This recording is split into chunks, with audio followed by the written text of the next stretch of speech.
आदि शरीर भगवान स्वयं श्री शरीर भगवान अभ्यास शरीर भगवान प्रथम परंपरा शरीर भगवान एवं वर्तमान परंपरा शरीर भगवान सदगुरु प्राधिकारी संत और श्री विद्यादेव भगवान के पावन चरण कमलों में बारंबार साष्टांग नमन वंदन सदा स्मरण।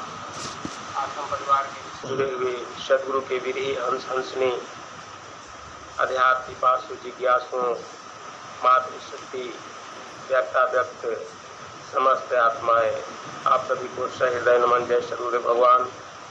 सदगुरु के असीम कृपा से हम सब नित्य प्रति साधन सेवा और सत्संग करने का कतिपय प्रयास कर रहे हैं और अनंत जन्मों का शायद हमारा आपका पुण्य रहा है, जिसके चलते आज हम सब सदगुरु चरणों को प्राप्त कर चुके हैं।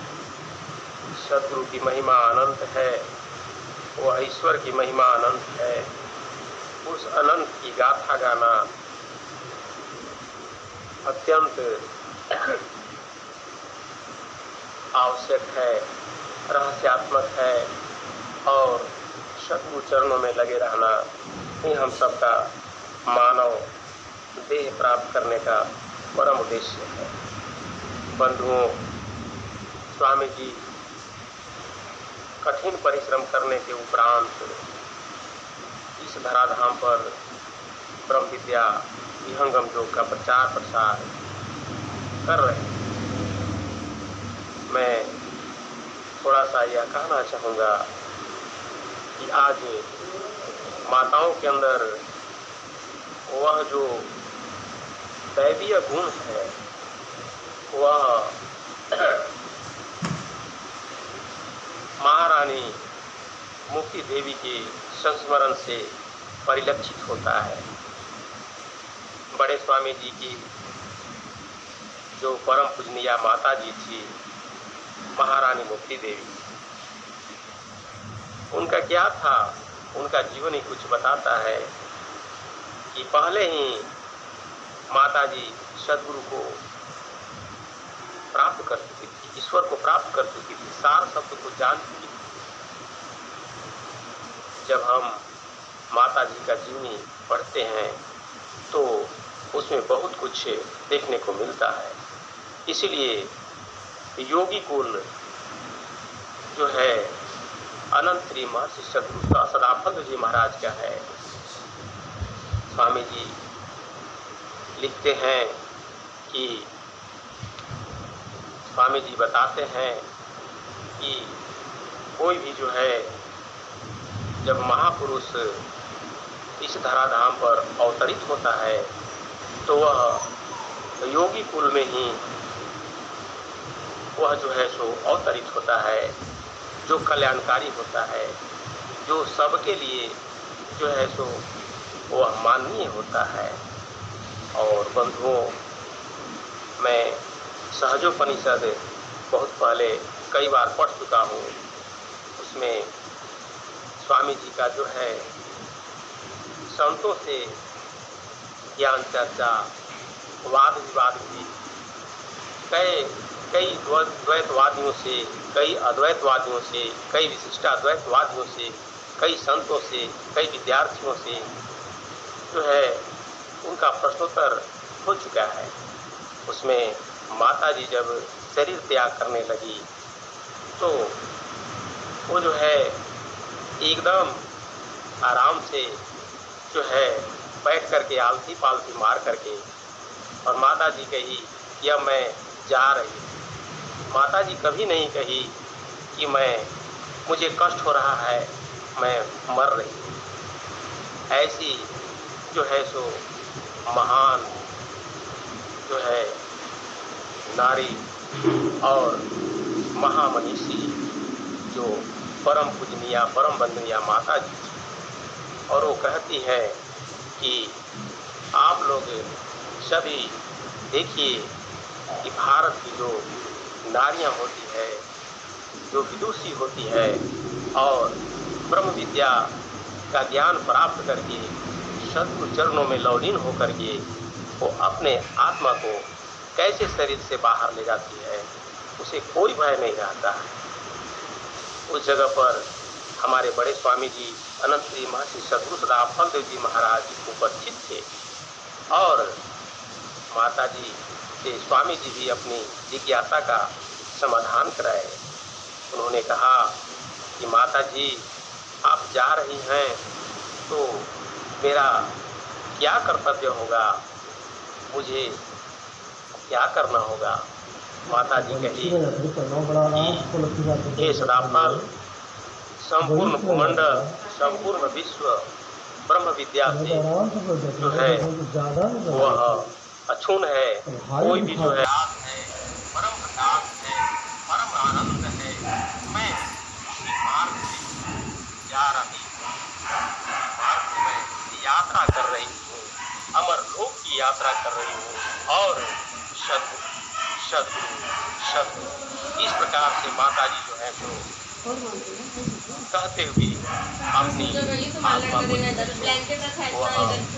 जो है सो विलीन कर ली, अंतर मुक्त कर ली। बंधुओं, मेरा कहने का भाव है कि माताओं के अंदर वह जो है शक्ति आज भी मौजूद है। आवश्यकता है उस शक्ति को जो है सो आगे ले चलने के लिए।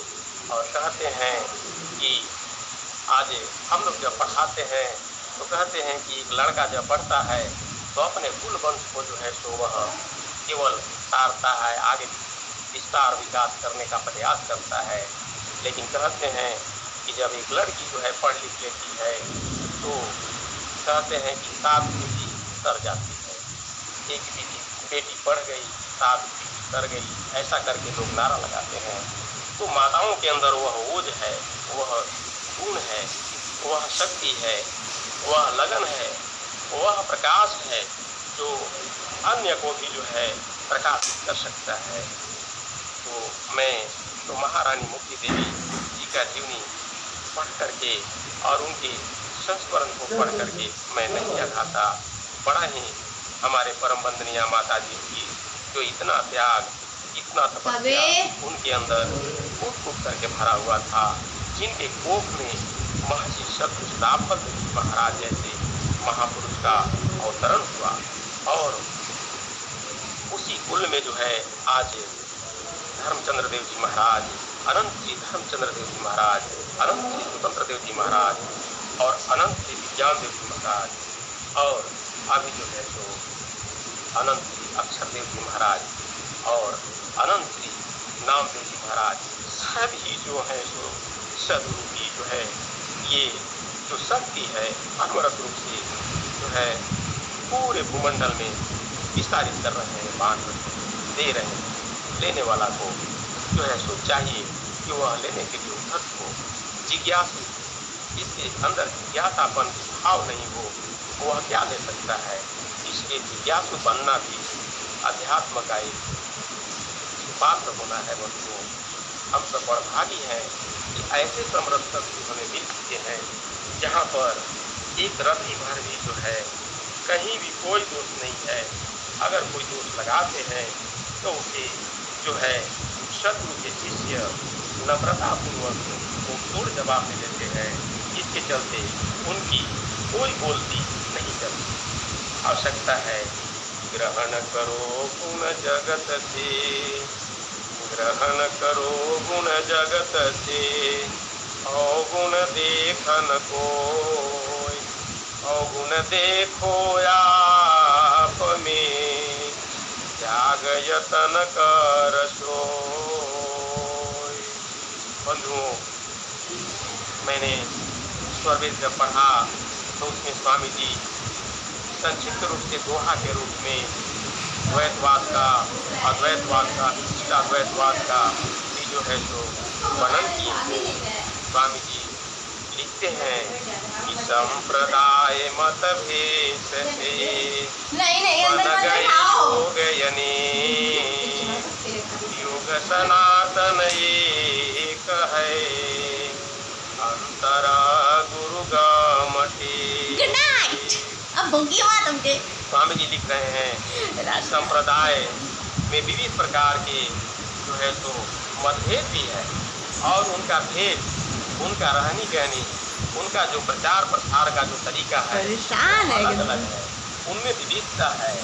इसलिए स्वामी जी लिखते हैं स्वरवेद के अंदर, छोटा करके मत सिर्फ में बात हो। द्वैताद्वैत है, एकदम छोटा करके चढ़ना सर्वाद्वैत पर। विचार, अन्य विशिष्टाद्वैत है, द्वैत प्रचार। स्वामी जी लिखते हैं कि को द्वैतवाद कोई कहे, अभी भी सर पे सटा दो। द्वैतवाद सीढ़ियाँ पे रख कोई दीजिए ऊपर।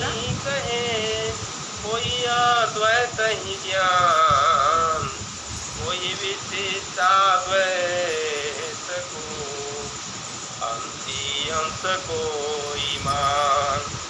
बंधुओं, ये सभी जितने वाद हैं, जितने मत हैं, जितने संप्रदाय हैं, इसके विषय में स्वामी जी ने एक दोहा लिख करके कहा कि ये चहुवादन में